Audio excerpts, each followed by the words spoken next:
Setelah dilakukan pemeriksaan secara intensif dan dikaitkan dengan alat bukti yang telah kami temukan sebelumnya, maka tim berkesimpulan telah ada cukup alat bukti untuk menetapkan yang bersangkutan sebagai tersangka, dan selanjutnya setelah kami periksa kesehatannya, maka untuk kepentingan penyidikan yang bersangkutan kami lakukan penahanan di Rutan Salemba Cabang Kejaksaan Negeri Jakarta Selatan. Adapun kasus posisi dugaan tindak pidana korupsi dimaksud adalah bahwa kita tanggal 19 Juli 2002 sekitar pukul 18.50 waktu Indonesia Barat bertempat di Hotel Grand Hyatt, diduga Saudara Agiu telah menerima sejumlah uang sebesar kurang lebih 40 miliar dari Saudara IH melalui Saudara WP dan SR.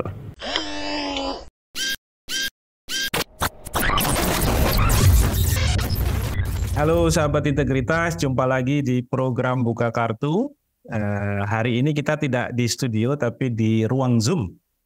Kita akan bahas penetapan tersangka salah satu anggota BPKRI, Ahsanul Kossasih, yang disebut-sebut menerima aliran dana dari proyek BTS senilai 40 miliar. Jadi setelah ada maraton pemeriksaan terhadap beberapa saksi, termasuk saksi mahkota di dalam kasus ini, hari ini ada pemeriksaan terhadap Ahsanul Kossasih karena memang sejak beberapa waktu lalu disebut-sebut menerima aliran dana BTS dan langsung ditetapkan sebagai tersangka, setelah itu langsung ditahan. Sehingga hari ini yang bersangkutan telah dijebloskan ke tahanan gitu ya.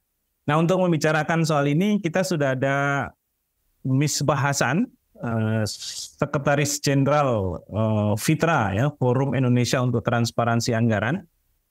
Ini narasumber yang kompeten membahas soal BPK karena memang urusannya FITRA itu lebih banyak ke reformasi keuangan negara. Ya, jadi memang sangat nyambung dengan isu kita hari ini. Kemudian yang kedua, tidak kalah garangnya Emerson Yunto dari Visi Integritas.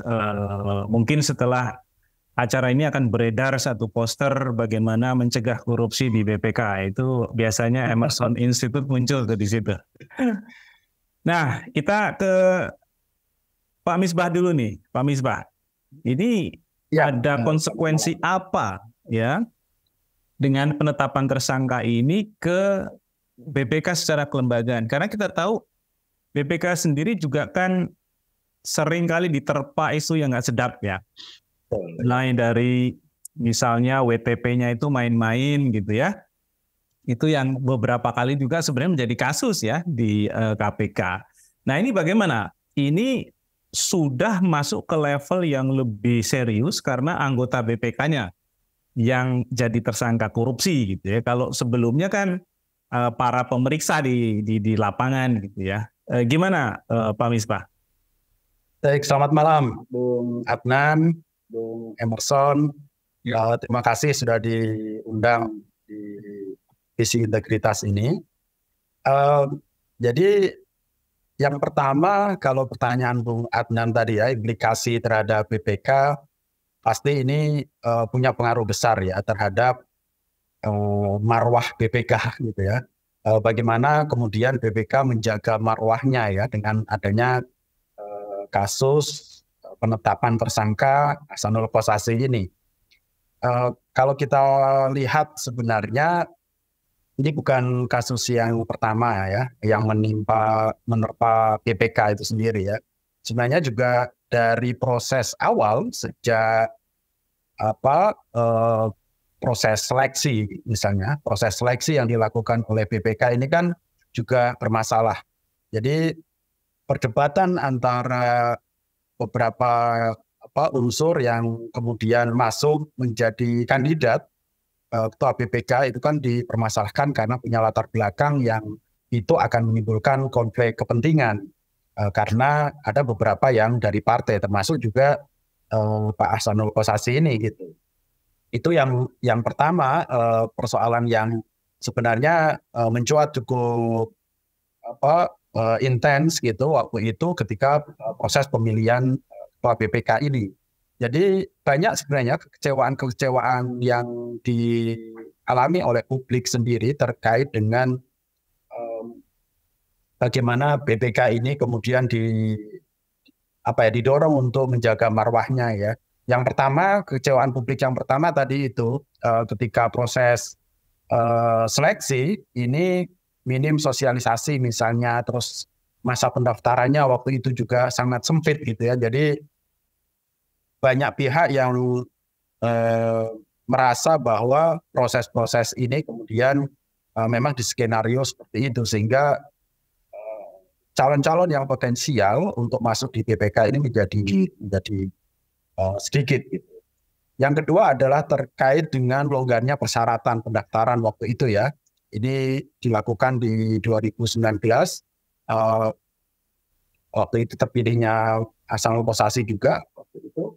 Nah, pada pasal 13 misalnya huruf D Undang-Undang Nomor 15 ya tahun 2006 tentang BPK itu menyebutkan bahwa calon anggota BPK harusnya memiliki integritas moral dan kejujuran. Nah, selama ini kan indikator moral kejujuran ini kan susah ya untuk diukur ya. Absurd ya. Absurd gitu. Kecuali hanya melalui selembar ya kalau dulu kan SKCK itu kan, surat keterangan catatan kepolisian. Kayaknya kalau SKCK semua bisa dapat ya Om. Kayaknya bisa, makanya itu.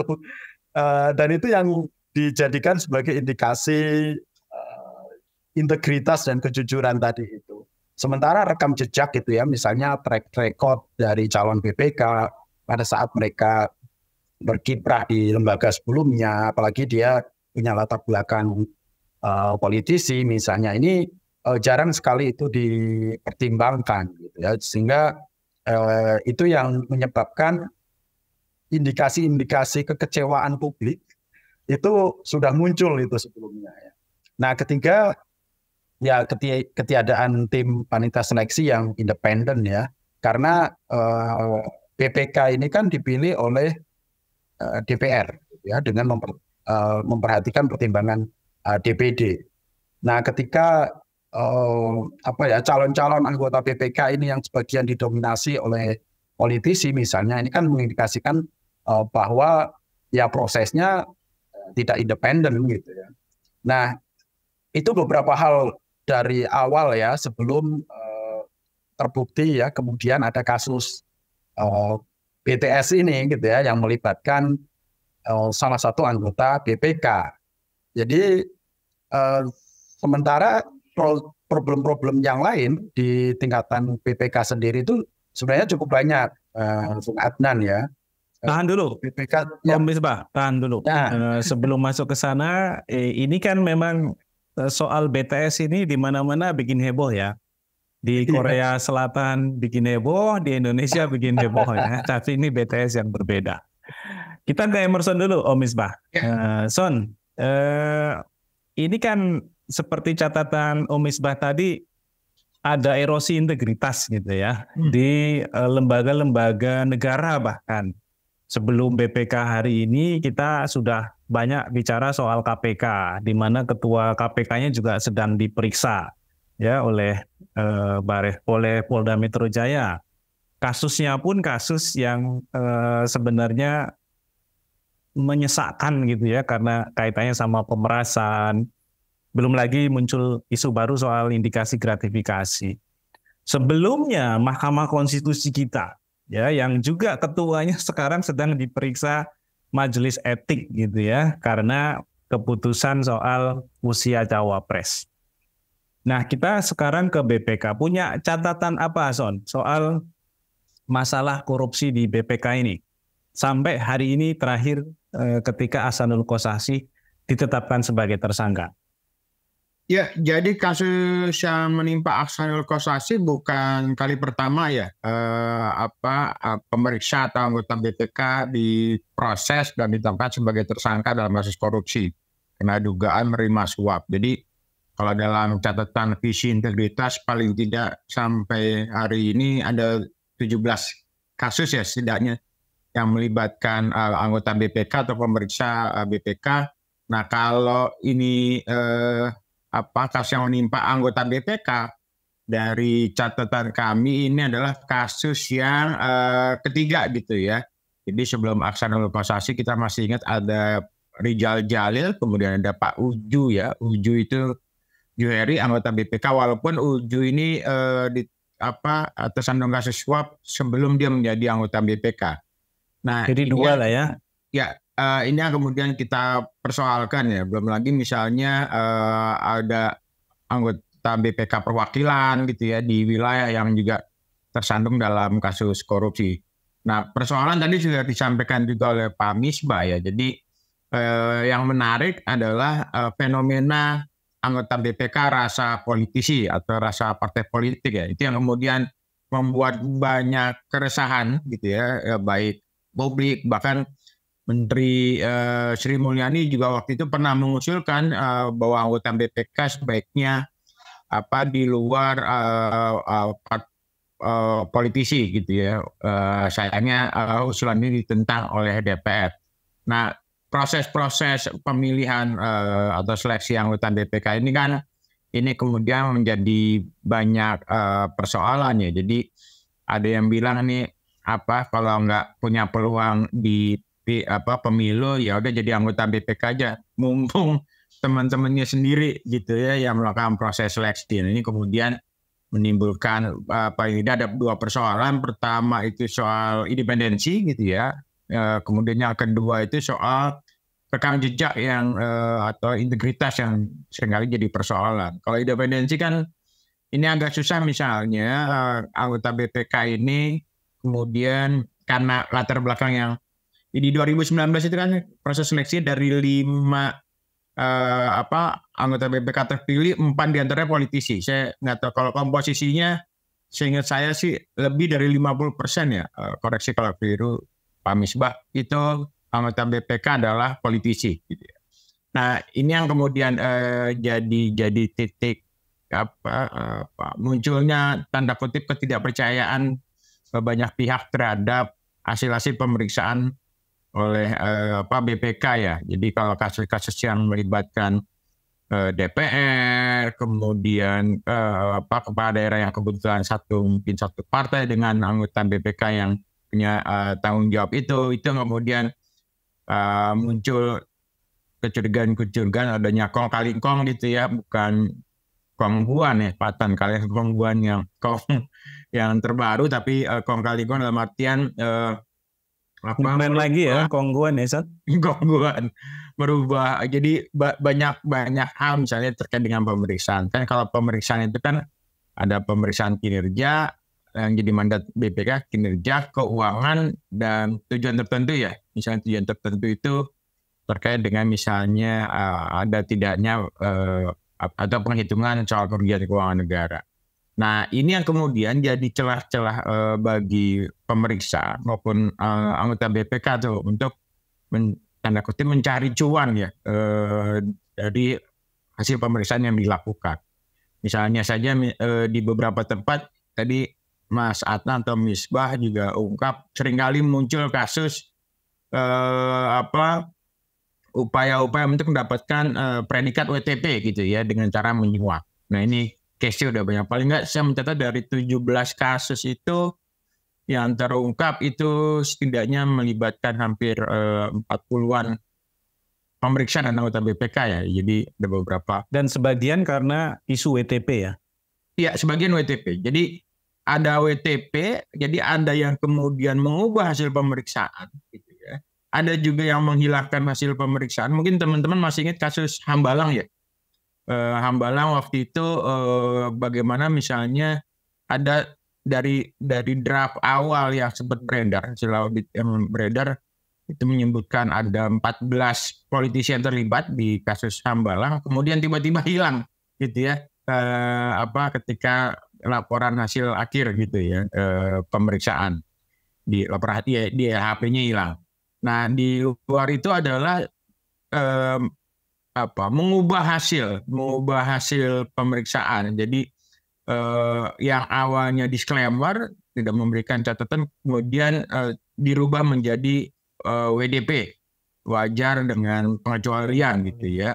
Ini yang terjadi di beberapa kasus di luar itu, misalnya ini juga terkait dengan integritas, kan seringkali muncul di daerah itu kalau pemeriksa BPK itu ya harus dilayani dengan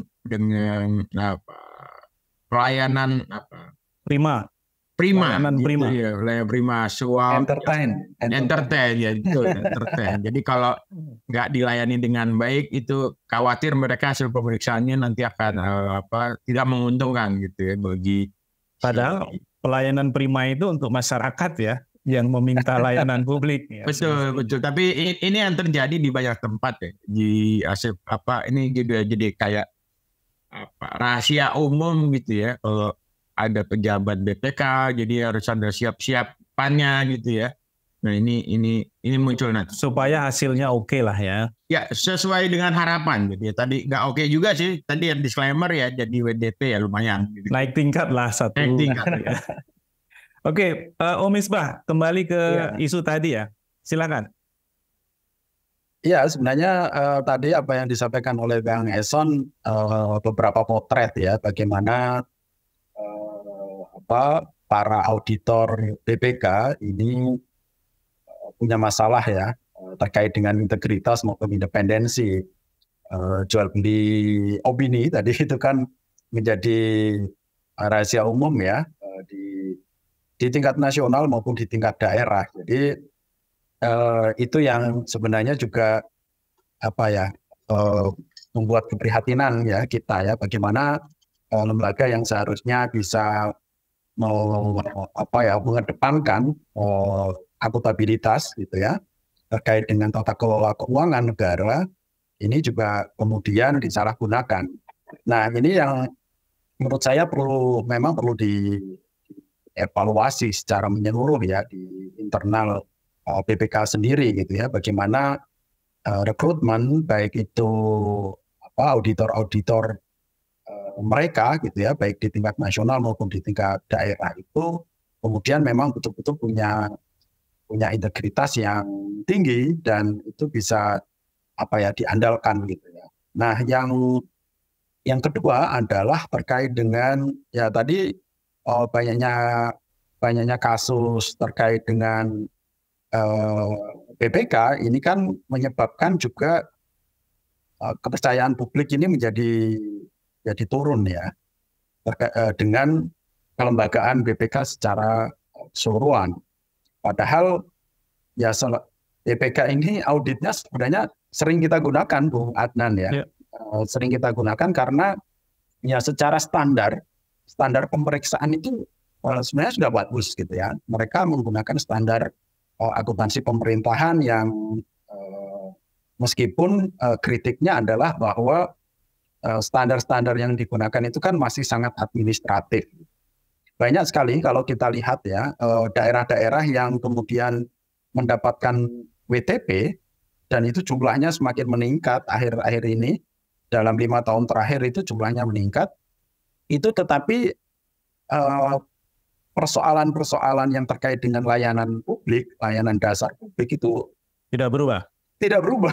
Ini kan aneh ya, kemiskinannya tetap, penganggurannya semakin meningkat, tetapi WTP gitu. Ini yang juga aneh. Ini artinya ada persoalan ya di dalam indikator-indikator atau kriteria-kriteria penilaian di BPK itu sendiri. Penilaian-penilaian ini belum masuk pada level outcome indikator atau bahkan impact indikator, impact base. Jadi itu masih sangat administratif. Bagaimana transaksi itu dilakukan, ada bukti-buktinya, oke, itu sudah tercatat, dianggap sudah sesuai rencana atau enggak? Sesuai rencana atau enggak, gitu kan? Kalau ada buktinya, meskipun ya buktinya kan bisa disulap dan seterusnya. Nah, tetapi indikator-indikator yang lebih tinggi, indikator-indikator outcome, bagaimana anggaran-anggaran yang kemudian direncanakan dan diimplementasikan di masyarakat itu betul-betul punya dampak, punya manfaat kepada kelompok-kelompok rentan gitu ya. Misalnya perempuan miskin gitu ya, penyandang disabilitas, lansia, anak, yang mereka sebenarnya kelompok-kelompok yang memang betul-betul harus diutamakan, prioritaskan ya. diprioritaskan, betul. Oke, ini kembali ke Om Misbah dulu. Ini kalau ngomong soal keuangan negara ya, baik pusat, daerah, termasuk sebenarnya BUMN, BUMD ya. Meskipun kalau konteksnya BUMN kan sudah punya kantor akuntan publik sendiri ya, untuk melakukan pemeriksaan. Nah, mungkin sahabat integritas ada beberapa yang belum tahu seberapa strategis sih BPK ya untuk memastikan keuangan negara kita itu mungkin tepat sasaran, fungsi untuk membangun, fungsi pembangunannya juga di sana berjalan gitu. Kalau Om Misbah sendiri melihatnya seperti apa? Ya, kalau dalam konteks pemeriksaan keuangan negara itu kan sebenarnya ada dua ya. Yang pertama yang dilakukan oleh internal kementerian ya masing-masing gitu ya. Jadi ada inspektorat yang mereka itu melakukan pengawasan terhadap perencanaan, pelaksanaan, bahkan sampai evaluasi anggaran di internal mereka. Jadi itu memang lembaga inspektorat yang inspektorat ini itu memang difungsikan untuk melihat seperti apa sih anggaran ini berfungsi dengan maksimal atau tidak di internal mereka. Nah, sebenarnya hasil-hasil pemeriksaan di internal di inspektorat ini kemudian yang digunakan oleh BPK. BPK itu kan auditor eksternal ya, pemerintahan. Nah, independen ya. Sebenarnya independen ya, meskipun tetap dipilih oleh DPR tadi kan. Sebenarnya independen dan dia auditor eksternal yang punya mandat untuk melakukan pemeriksaan secara lebih mendalam dibanding dengan kalau internal ini kan kayak jeruk makan jeruk kan. Jadi memeriksa temannya sendiri ini kan makanya seringkali bobol kan, seringkali nggak ada temuan. Nggak ada temuan, baik-baik saja semuanya gitu kan. Nah, BPK ini diharapkan memang melakukan audit, melakukan pemeriksaan lebih mendalam, lebih rinci gitu ya terhadap pelaksanaan anggaran itu. Nah, tetapi ya tadi problem-problem yang tadi disampaikan oleh Bung Emerson ini kan masih mengemuka. Ini artinya bahwa memang persoalan integritas ini sesuai dengan tema ini, visi integritas ini memang menjadi problem luar biasa ya di negeri kita. Itu kira-kira posisi peran dari lembaga pemeriksa ya, internal dan eksternal. Oke Om, saya balik dulu ke Emerson nih. Son, balik ke kasusnya Ahsanul Kossasi. Yakinkah dia main sendiri? Karena kalau melihat dari tupoksi ya, anggota BPK, pemeriksaan yang dilakukan, proses bisnisnya, kok rasanya nggak sendirian gitu ya, terutama dalam mengambil keputusan. Gimana Son? Ya, kalau dilihat di beberapa kasus memang jarang sekali ya kasus itu hanya tunggal ya. Jadi ada beberapa case korupsi yang melibatkan anggota BPK itu paling nggak lebih dari satu orang. Ada juga case yang misalnya di KPU waktu kejadian di 2005 itu bahkan 14 auditor BPK gitu yang diduga menerima uang suap. Jadi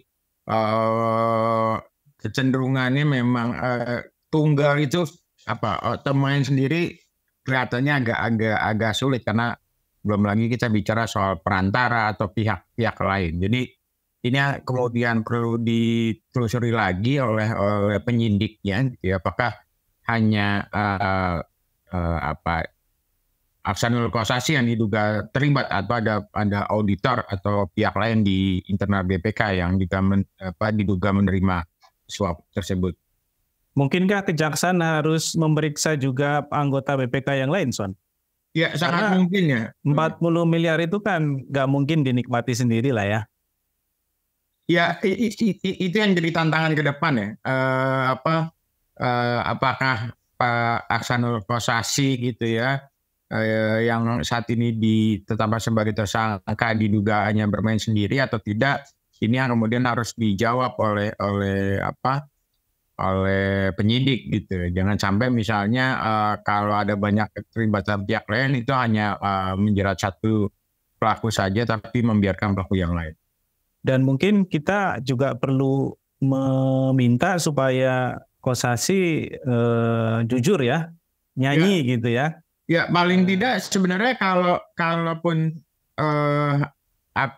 Ahsanul Kosasi merasa bahwa bukan dia aktor utamanya, dia sebenarnya bisa mengajukan permohonan sebagai justice collaborator tuh ke LPSK ya. Jadi apakah uang 40 miliar hanya ditujukan ke Ahsanul Kosasi yang diduga ke Ahsanul Kosasi atau ada auditor BPK yang lain gitu yang juga diduga terlibat. Nah kalau memang pelakunya tidak tunggal, Ahsanul Kosasi bisa secara kooperatif gitu memberikan informasi ini ke penyidik, dan konsekuensinya barangkali mungkin akan ada proses pengurangan tuntutan atau upaya menetapkan ini sebagai justice collaborator. Oke, ini yang terakhir nih ya, buat Pemisbah maupun Emerson. Lupakan dulu kasusnya karena kita masih menunggu ya proses hukum berikutnya ini apa yang akan terjadi, kejutan apa lagi yang akan kita lihat gitu ya. Nah, pertanyaan penutupnya itu bagaimana sebenarnya strategi yang efektif untuk memastikan ya BPK ini bekerja sesuai dengan tupoksinya, integritasnya bisa diuji ya dan teruji. Sehingga hasil-hasil auditnya itu bisa memberikan semacam daya ungkit gitu ya bagi perbaikan kualitas pengelolaan keuangan negara, sekaligus juga untuk membangun pemerintahan yang juga bersih gitu. Pemisbah gimana?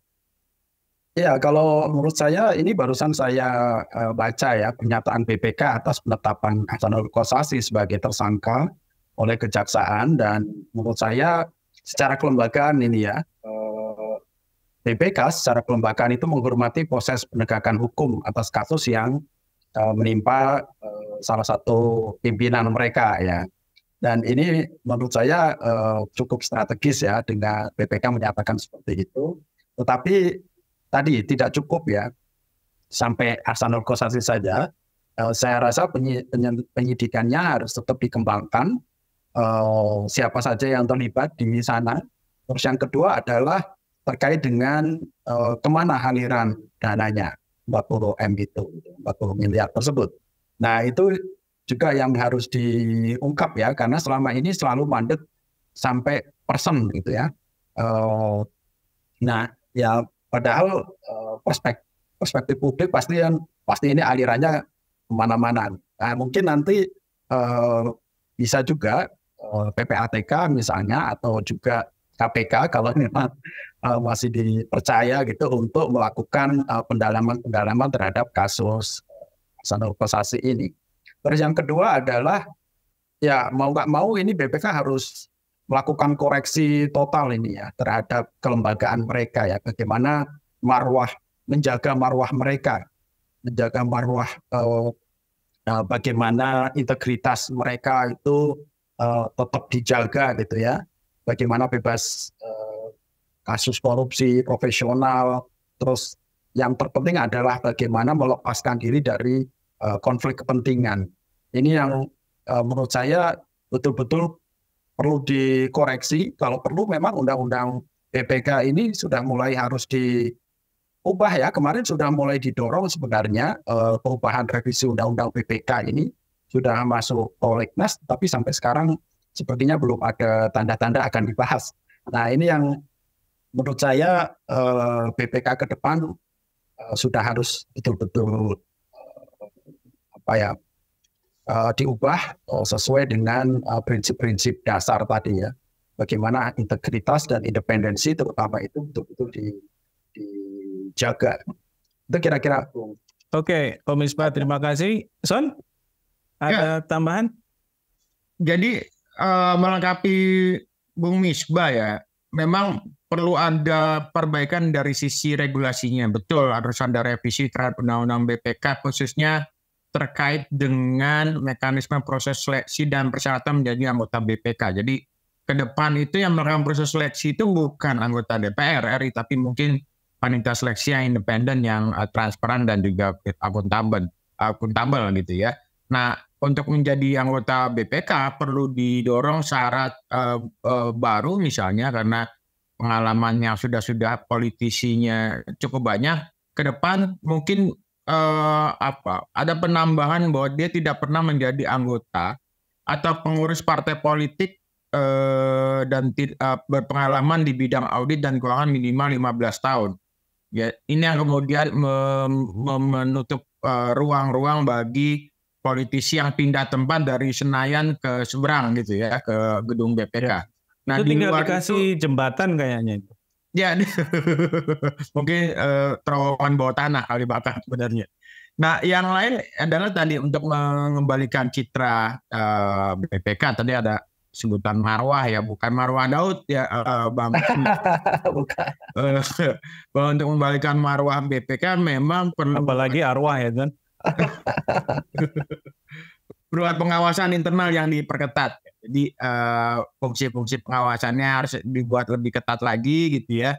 Plus juga ada dibuat lagi kode etik pegawai maupun pejabat di lingkungan BPK juga harus dikaji ulang untuk menutup celahnya praktek korupsi gitu ya di lingkungan BPK. Kita berharap bahwa semoga ke depan tidak terjadi lagi di kasus-kasus yang sama gitu ya. Jadi harus ada semacam reaksi cepat gitu ya yang dilakukan oleh BPK untuk mencegah terulangnya kembali peristiwa yang memalukan ini. Majelis etiknya BPK sendiri juga sepertinya pasif ya, karena sebenarnya kan nama siapa ini Ahsanul Qasasi ini sudah lama ya disebut-sebut oleh para saksi gitu ya, tapi tidak ada tindakan atau upaya proaktif ya untuk melakukan pemeriksaan langsung terhadap yang bersangkutan dari sudut pandang pelanggaran etik ya. Iya, mungkin kita juga masih ingat ada beberapa ya ada. Kalaupun bicara soal anggota, itu ada Ali Maskur Musa gitu ya, yang pernah offset gitu mendukung salah satu capres cawapres, kemudian Hari Azhar gitu yang yang kasus Panama Papers gitu ya, itu yang kemudian bahkan menggunakan alamat BPK sebagai alamat perusahaannya ya, kalau tidak salah waktu itu. Betul. Itu yang kemudian majelis etiknya ya di kasus Haris Azhar memang Hari Azhar ya, bukan Haris Azhar ya. Bukan Vijay ya. Nggak pakai S. Hari Azhar. Betul. Dari Golkar. Betul, dari Golkar. Hanya dikasih sanksi etik yang cukup ringan. Jadi kalau pengawasannya lembek, kemudian majelis kehormatannya juga tidak garang, ya agak percuma gitu ya, mendisiplinkan, menertibkan, atau misalnya mencegah praktek-praktek ini kemudian terjadi. Oke, Misbah, Pak Emerson, sangat menarik diskusinya, insight-nya juga sangat bagus. Ini perlu dicatat oleh DPR, oleh anggota BPK ya, dan oleh masyarakat bahwa BPK yang berintegritas, BPK yang profesional ini akan sangat menentukan juga bagaimana tata kelola pemerintahan yang baik itu terbangun ya di Republik ini. Namun sayangnya kita sudah mendengar bersama-sama bagaimana secara pelan-pelan hampir semua lembaga-lembaga negara yang sebenarnya punya fungsi menjaga ruh konstitusi kita itu kemudian tercemar gitu ya oleh praktek-praktek korupsi, penyalahgunaan wewenang dan lain sebagainya.